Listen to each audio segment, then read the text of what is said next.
ಎಲ್ಲರಿಗೂ ನಮಸ್ಕಾರ. ವಿನೀಶ್ ಅವರಿಗೆ ಅಪಘಾತವಾಗಿದೆ ಮತ್ತು ಅವರು ಆಸ್ಪತ್ರೆಗೆ ದಾಖಲಾಗಿದ್ದಾರೆ ಎಂದು ಕೆಲವು ಮಾಧ್ಯಮಗಳು ಹರಡುತ್ತಿರುವ ಸುದ್ದಿ ಸಂಪೂರ್ಣ ಸುಳ್ಳು ಎಂದು ನಾವು ಸ್ಪಷ್ಟಪಡಿಸಲು ಬಯಸುತ್ತೇವೆ. ವಿನೀಶ್ ಸಂಪೂರ್ಣವಾಗಿ ಸುರಕ್ಷಿತವಾಗಿದ್ದಾರೆ ಮತ್ತು ಆರಾಮ ಸಹ ಇದ್ದಾರೆ.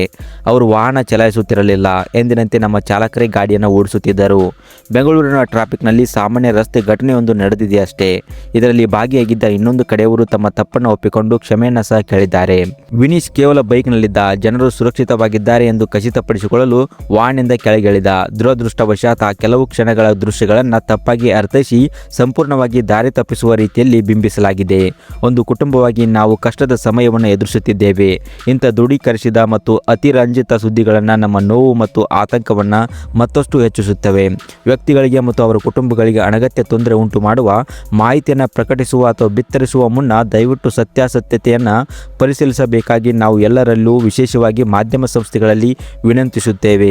ಯಾರೂ ಇಂಥ ಸುಳ್ಳು ವರದಿಗಳನ್ನು ನಂಬಬಾರದು ಮತ್ತು ಶೇರ್ ಮಾಡಬಾರದು ಎಂದು ನಾವು ವಿನಂತಿಸುತ್ತೇವೆ.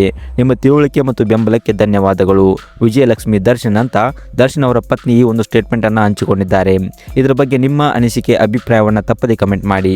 ಇನ್ನಷ್ಟು ಇದೇ ರೀತಿ ಸುದ್ದಿಗಳಿಗಾಗಿ ನಮ್ಮ ಚಾನಲನ್ನು ಸಬ್ಸ್ಕ್ರೈಬ್ ಮಾಡಿ ಮತ್ತು ಪಕ್ಕದಲ್ಲಿ ಕಾಣುವಂತಹ ಬೆಲ್ ಐಕಾನ್ ತಪ್ಪದೆ ಕ್ಲಿಕ್ ಮಾಡಿ.